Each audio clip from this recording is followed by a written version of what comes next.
The room was already tense before Prince walked in. Quincy Jones sat behind the console at the Westlake Studios. Michael Jackson, well, he was just standing by the speakers. The biggest pop star on the planet had asked the only rival, the only artist he genuinely respected, to step into his world for just one track. Now, Prince knew exactly what he was walking into. He'd already heard the demo and had been working on it in his mind, thinking about what he would do with those chords, the groove, the opening line. Now, this wasn't just two egos circling each other. This was two completely different philosophies of how music gets made, colliding in real time in one room with a tape rolling. It's the duet that should have defined a decade, but it all fell apart before it got started, and everything that happened in that session explains why. By 1986, Michael Jackson was deep in the follow-up to Thriller, and that pressure was not the normal kind. Thriller had sold 40 million copies. Now, the question wasn't whether Michael could make another hit, it's whether he could beat himself. And that kind of pressure is structural. It shapes every decision, every session, and every call. Quincy Jones had already built the machine. He brought in A-list session players, the Sinclavier programmers and vocal arrangers, and layers of backing tracks that took months to assemble. But Michael was searching for something that could cut through all that polish, and he knew there was only one person in the industry that operated at his level of total control. Prince wrote, produced and performed everything himself. He was the only other artist in the 1980s who could walk into a room and command every instrument, every arrangement, every decision and mix every single note. And the competitive history between these two had been simmering for years. It's a bit like at the 1983 James Brown show where Michael called up Prince to the stage just to watch him flounder under the lights. But the ticket sales wars reigned during the Purple Rain tour when Prince outsold absolutely everybody, including the Jacksons. Every move one made, the other one was watching. So when the phone rang and Michael asked Prince to sing on a track called Bad, Prince immediately understood what was really happening. Michael was asking him to step into enemy territory and sing a line about being tough and about being street and about being bad. It was a power play that was dressed up as a collaboration, and Prince knew this before his car even pulled up into the studio. The friction was never really about ego alone. It was about two approaches to building a record, and the Bad session forced both methods into the same room at the same time. Quincy Jones worked a bit like a film director would work. He assembled the best players in the world and he ran them through take after take and compiled vocals from dozens of passes until every syllable sat exactly where it belonged.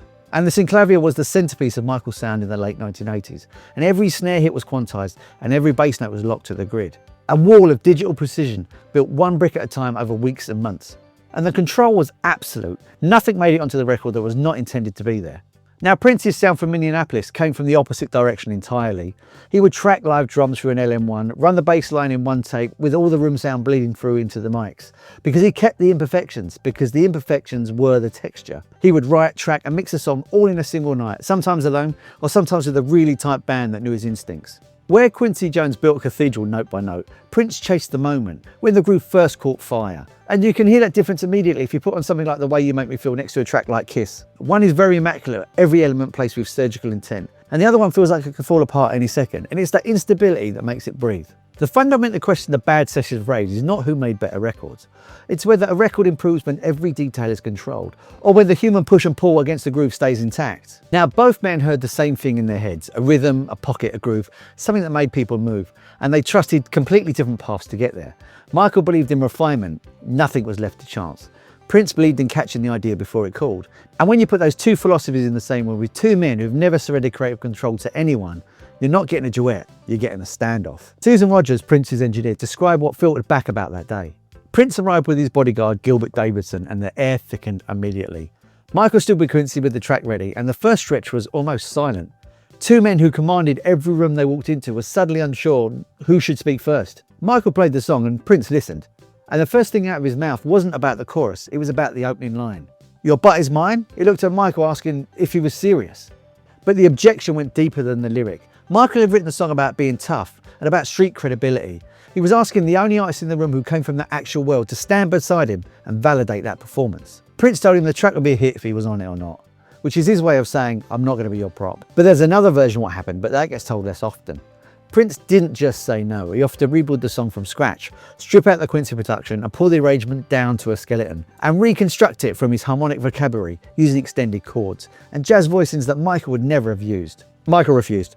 He'd spent months with Quincy laying every element of that track. He was not about to hand the keys over to someone who might torch the whole thing and call it art. And that was the moment the collaboration exactly died. Not over a lyric, not when Prince walked out. The problem was neither would cede creative ground inside the other one's studio. And without surrender, There's no duet. Prince just left and drove back to his world.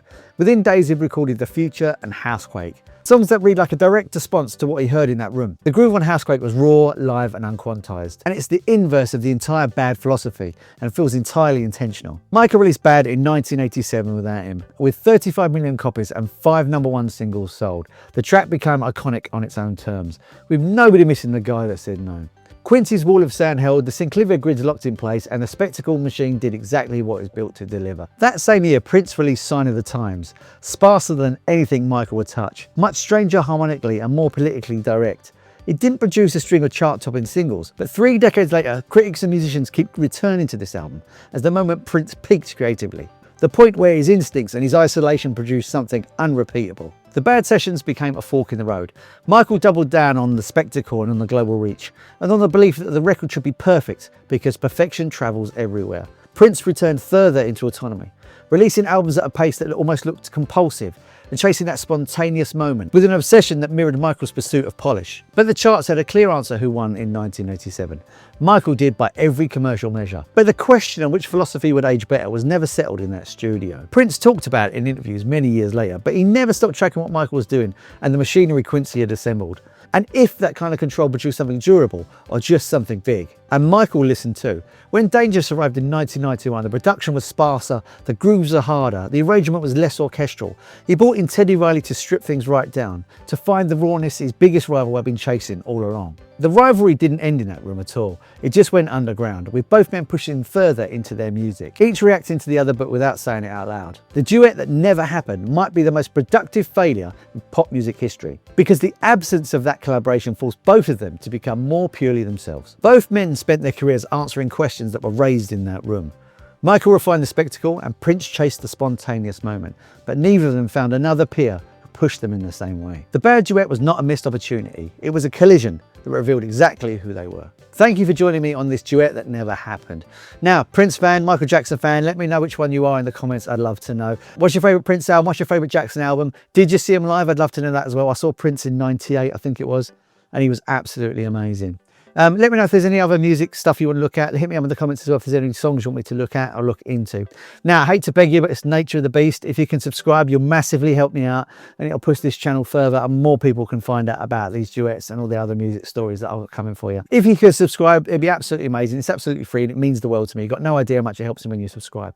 Anyway, I've got some more rock stories coming for you. I've got some more music stories coming for you and I've got some deep dive into some singles coming as well. Thanks for joining me on this. I hope you had a great time and I'll see you on the next one. Love and peace.